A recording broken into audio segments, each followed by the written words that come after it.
My dear students, welcome back to my channel. মাধ্যমিক ABTA test paper 2024-2025 থেকে বাংলার suggestion আমি সলভ করছি।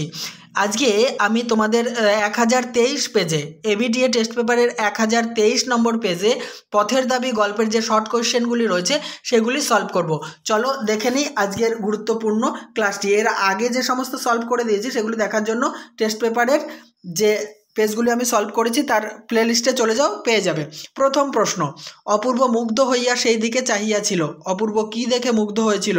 শরৎচন্দ্র চট্টোপাধ্যায় রচিত পথের দাবি রচনাংশে অপূর্ব গিরিশ মহাপাত্রের হাস্যকর সাজসজ্জা, চোখের দৃষ্টির উজ্জ্বলতা ও গভীরতা দেখে মুগ্ধ হয়েছিল। 2.2 পুলিশ স্টেশনে প্রবেশ করে কি দেখা গিয়েছিল? পথের দাবি গল্পাংশে পুলিশ স্টেশনে প্রবেশ করে দেখা যায় সামনের হল ঘরে 6 জন বাঙালি মোটঘাট নিয়ে বসে আছে। জগদীশবাবু ইতিমধ্যেই তাদের টিনের তোরঙ্গ ও ছোট বড় পুটলি খুলে তদারকি শুরু করেছেন।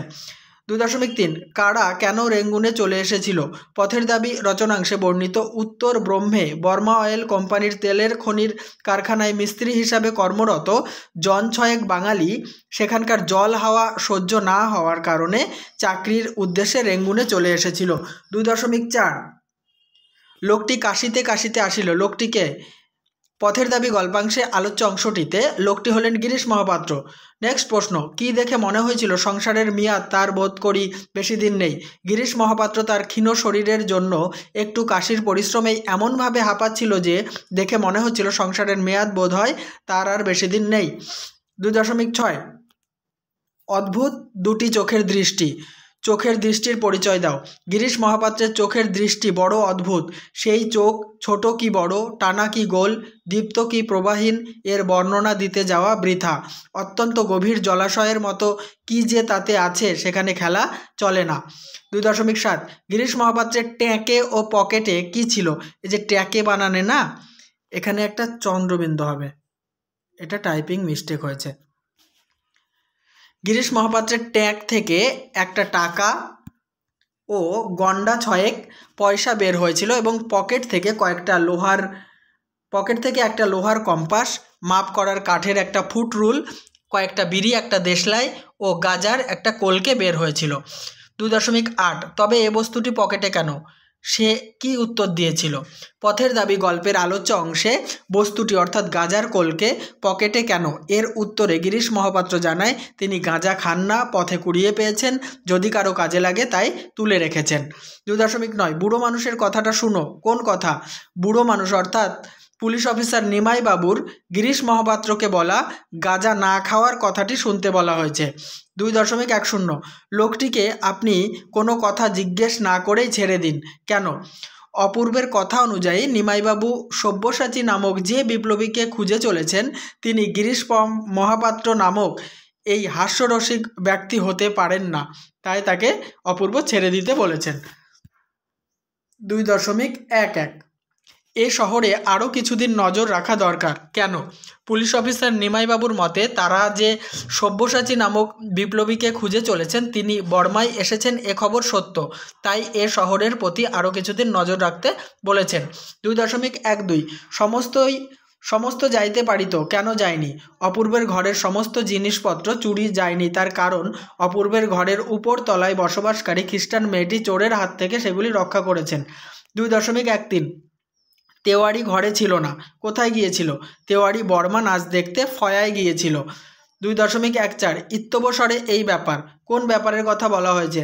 আলোচ্য অংশটিতে অপূর্বের ঘরে চুরি হওয়ার ব্যাপারের কথা বলা হয়েছে। 2.15 গিরিশ মহাপাত্রের মোজা ও জুতোর পরিচয় দাও। গিরিশ মহাপাত্রের পায়ে সবুজ রঙের ফুল মোজা, হাঁটুর উপরে লাল ফিতে দিয়ে বাঁধা এবং বার্নিশ করা পাম শু, তলাটা মজবুত ও টেকসই করতে আগাগোড়া লোহার নাল বাঁধানো। 2.16 বুনো হাঁস ধরাই যে এদের কাজ। কাদের কথা বলা হয়েছে? পথের দাবি গল্পের আলোচ্য অংশে ইংরেজ গভর্নমেন্টের অধীনে চাকুরিরত পুলিশদের কথা বলা হয়েছে। 2.17 ভামো যাত্রার সময় ট্রেনে কে কে অপূর্ব সঙ্গী হয়েছিল? ভামো যাত্রার সময় ট্রেনে অপূর্ব সঙ্গী হয়েছিল আর্দালি এবং তার অফিসের একজন হিন্দুস্তানি ব্রাহ্মণ পিয়াদা। 2.18 এসব কথা বলার দুঃখ আছে। কোন কথা? নিমাইবাবু অপূর্বের আত্মীয় শুভাকাঙ্ক্ষী কিন্তু তাই বলে দেশের চেয়ে তিনি বেশি আপন নন, বরং যাকে নিমাইবাবু দেশের টাকায় দেশের লোক দিয়ে শিকারির মতো তাড়া করে বেড়াচ্ছেন তিনি অপূর্বের আরও বেশি আপনজন। রামদাসের মতে এসব কথা বলার দুঃখ আছে। 2.19 আমি আজ থেকে মাথায় তুলে নিলাম। কি? অপূর্বের মতে তার মা ভাই বোনকে যারা সহস্র কোটি অত্যাচার থেকে উদ্ধার করতে চান তাদের আপন বলে ডাকার যে দুঃখই থাক তিনি তা মাথায় তুলে নিলেন। 2.20 এই কালো চামড়ার নিচে কম জ্বলে না। কিসের কথা বলা হয়েছে?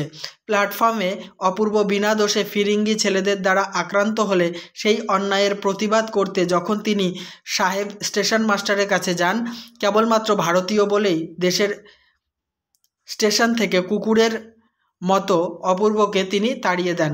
এই লাঞ্ছনা অপূর্বের কালো চামড়ার নিচে নিয়তই জ্বলতে থাকে। পরের প্রশ্ন 2.21 কেন বলা হয়েছে এই জানোয়ারটাকে ওয়াচ করার দরকার নেই? পথের দাবি গল্পে বিপ্লবী সব্যসাচী সন্দেহে গিরিশ মহাপাত্র নামক এক অদ্ভুত সাজ পোশাক ও ক্ষীণ শরীরের অধিকারী হাস্যরসিক মানুষটিকে জিজ্ঞাসাবাদ করার সময় তার মাথার নেবুর তেলের উগ্র গন্ধে থানার সকলের মাথা ধরে যাওয়ার উপক্রম হলে জগদীশবাবু রেগে গিয়ে উক্ত কথাটি বলেছেন।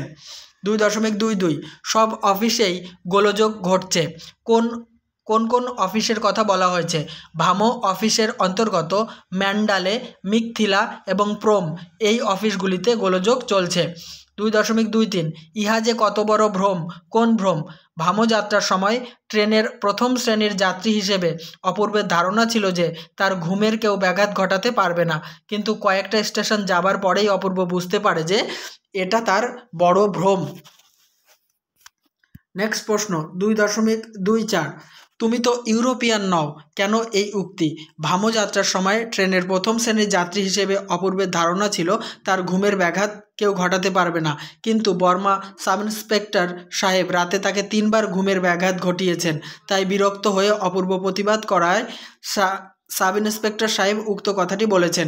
2.25 ও নিয়ম রেলওয়ে কর্মচারীর জন্য। কোন নিয়ম? ট্রেনের প্রথম শ্রেণীর যাত্রী হলে তাকে কেউ ঘুমের ব্যাঘাত ঘটাতে পারবে না, এই নিয়মটি রেলওয়ে কর্মচারীর জন্য। 2.26 দুজন বন্ধু লোক কোথা থেকে আসার কথা ছিল? এনানজাং থেকে গিরিশ মহাপাত্রের দুজন বন্ধু লোক আসার কথা ছিল। শেষ প্রশ্ন এই সেটের। দেখো, পথের দাবি গল্পের যে সাজেশন শর্ট কোশ্চেন তার শেষ প্রশ্ন 2.27 সবই কিছু কিছু শিখেছিলাম। কে কি শিখেছিল? পথের দাবি রচনাংশে বামুনের ছেলে হিসেবে গিরিশ মহাপাত্র বাংলা লেখাপড়া শাস্ত্র সবই কিছু কিছু শিখেছিলেন। তাহলে আমি সমাপ্ত করলাম। এর আগের পর্বের তোমার যে সাজেশনের ক্লাসগুলি সলভ করা দেখার জন্য আমার এবিটিএ টেস্ট পেপার যে ফোল্ডারটি রয়েছে সেখানে দেখো, পরপর সেটগুলি পেয়ে যাবে।